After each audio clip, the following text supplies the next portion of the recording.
সারাদিন ভিডিও করতে করতে ফোনের স্টোরেজ একদম ফুল হয়ে গেছে, কিন্তু একটা ভিডিও পোস্ট করতে পারিনি এডিট করার জন্য। তাহলে ভাবো কী লেভেলের কুড়ে হয়ে গেছে বা টাইম পাইনি, সব মিলিয়ে বলতেই পারো। কারণ এখন যেহেতু বাড়ি থেকে আপডাউন করছি তো সময় পাচ্ছি না। সকাল 8টা থেকে একদম রাত 8টা পর্যন্ত টাইম লেগে যাচ্ছে, বাড়ি গিয়ে এনার্জি থাকে না। তারপর ছেলে আছে, ফ্রেশ হওয়া আছে, খাওয়া দাওয়া আছে, পরের দিন যাওয়ার আবার প্রস্তুতি আছে।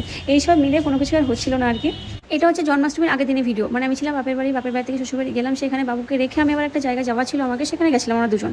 সেখান থেকে এসে আবার ফল টল এটা সেটা অনেক কিছু বাজার থাকে, জন্মাষ্টমী পুজো হলে সবাই জানো, সেই বাজারগুলো করবো বলে বেরিয়েছিলাম। তারপর সেটা করতে করতে মোটামুটি রাত প্রায় 8টা-9টায় বেজে গেল। বাবু কিন্তু বাড়িতে রেখে গেছিলাম। ঠিক আছে, কাজও হলো, প্লাস আমাদের একটু ঘোরা হলো, একটু খাওয়া দাওয়া হলো, সব রকমের মিটিয়ে হয়ে গেল আর কি। বাজার তো হলো, বরকে বলেছিলাম ভিডিও করতে দেখো ও কোনো লোকেশন খুঁজে পায় না, কোথায় দাঁড়াবে কী করবে কিছুই বোঝে না, মানে সব রকম আমাকে বলে দিতে হয়। তারপর যদিও ভিডিও করলো, পাশের মহিলা একটা ছিল, পাশের মধ্যে এমন কিছু করেছে যাতে ভিডিওটা আমাকে কেটে বাদ দিতে হয়েছে, আমার নেক্সট টাইম করতে হয়েছে। এই ছোটো ছোটো বাটিগুলো নিলাম দুটো, কারণ ভোগ দেওয়ার জন্য অনেক কিছু লাগে, ক্ষীর ছানা পায়েস, মানে ছোটো ছোটো জিনিসগুলো দিতে হয়, সেই জন্য ওগুলো নিয়ে নিয়েছি। আর চলে এসেছি ফল নিতে আমি যেন বরকে যদি আনতে বলতাম ফল, ও কী হতো ধরো যেটা 7-8 টাকা অনেক রকম ফল থেকে সব রকম একটু একটু করে নেবো। ওকে যদি বলতাম ও কী করতে, একটা ফল হয়তো শশা নিল 2 কেজি, তারপর কলাটা নিয়ে নিল 1 গাদা, মানে এরকমভাবে নেয়, মানে বুঝিয়ে নিতে পারে না যে সব রকম মিলিয়ে অল্প অল্প করে নেবো, সেই জিনিসটার মধ্যে নাই, মানে সব উল্টো পাল্টা। ওই জন্য আমার শাশুড়ি আমাকে পাঠিয়েছে, বলছে তুমি যাও দিয়ে ভালো করে সব কিছু গুছিয়ে নিয়ে এসো, কারণ ওকে দিলে 10 বার বাজারে পাঠাতেই হবে, যত তুমি ফর্দ করে দাও বা কিছু করে দাও। ফর্দ করে দিলে ফর্দ তো নেবেই না, হোয়াটসঅ্যাপে লিখে দিই সেটা দেখেও মানে না, মানে সবই উল্টো পাল্টা আর কি। তবে এটা দেখে এখানে একটা ভুল, নারকেলটা নিয়েছে, আমি তো জানি না কীভাবে নিতে হয়, আর ও তো আরোই জানে না। তো বলে বেছে না এই নারকেলটা ভালো, বেশ নারকেলটা পচা হয়েছে, ওদিকে 60 টাকা লস। এদিকে শাশুড়ি মা চলে এসেছে, বড় মেয়ে। তো আমাদের বাড়িতে অনুষ্ঠান হলে আমার আত্মীয় স্বজন সেরকম নেই, শ্বশুরবাড়ির দিক থেকে খুবই কম আর কি। আর আছে শুধু আমাদের বড় ননদ। সব কিছুতে বড়দিন আসলে পুজো হয় না, কোনো কিছুই হয় না, কমপ্লিট হয় না। সব কিছু দায়িত্বটা ঠাকুর ঘরে যে কাজগুলো হয় সব কিছু গোছানোর দায়িত্ব দিদিই থাকে। আমি সেরকমভাবে ঠাকুর ঘরে ঢুকি না, মানে লাগে না আমাকে ঢোকাতে আর কি। আর এখন তো বাচ্চা নিয়ে আরোই হয় না।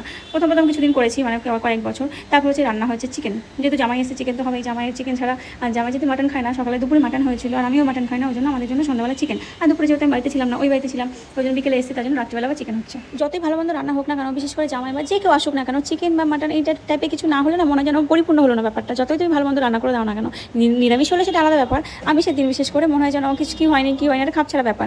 আর শাশুড়িদের তো জামাইদের যতই করে না কেন মন তো ভরবে না, কিছু তো একটা কম থেকেই যায় মনে হয় যেন তাদের। এই খুঁতখুঁতে ব্যাপারটা সব শাশুড়িদের মধ্যেই আছে, আমার শাশুড়িও আছে, আমার মাও আছে, আর তোমাদেরও আছে মনে হয়, তাই না? কমেন্ট করে জানাও তো কার কার মা বা শাশুড়ি এরকম টাইপের, মানে জামাই এলে চিকেন বা মাটন করতেই হবে। তা দেখো দিদি আমি সবাই মিলে আমরা গল্প করছি, আর ওদিকে আমার বড় হচ্ছে রান্নাঘরে রান্না করছে, ও এরকমই টাইপেরই, মানে আমরা সুস্থ বা অসুস্থ সেটা কোনো ব্যাপার করে না, মানে আমরা গল্প করবো, বড় সে রান্না করবে।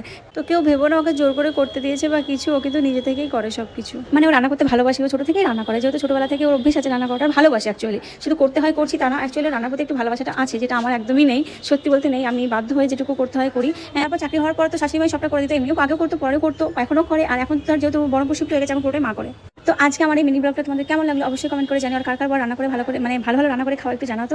আর হ্যাঁ, একটু কাজ ফেলে রাখলে না ও মানে সেটা করতে শুরু করে দেয়। আমি বললাম না রেখে দাও, পুরো বাসন খাওয়া দাওয়া কমপ্লিট আমি করে নেবো, না ও সহ্য হবে না, ওর এখনই করতে হবে, আজকে করতে হবে, এখনই করতে হবে, এখনই, মানে কিছুতেই শুনবে না, নিজেই করতে লেগে যাবে। ভালো হলো, আমাকে করতে হবে না, ব্যাস।